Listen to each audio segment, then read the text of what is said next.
রাধে রাধে বন্ধুরা, সবাই কেমন আছো? আশা করি সবাই ভালো আছো। তো আজকে এই পাখাটার একটু মডিফিকেশান করব, ঠিক আছে? কোনো কারণে এই পাখাটায় স্পিড হচ্ছে না, আমি জানি না কেন।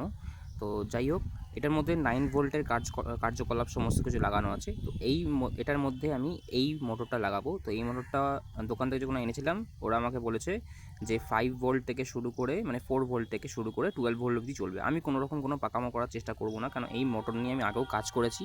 12 ভোল্ট দিলে 5 মিনিটের মধ্যে পুরো জ্বলে যাবে।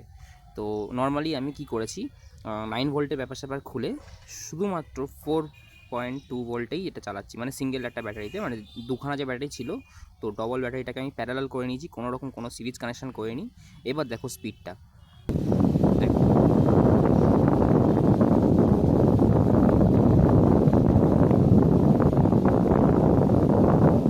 নর্মাল যেরকম করার সেরকমই করেছি, কোনো রকম কোনো সিরিজ কানেকশন নেই।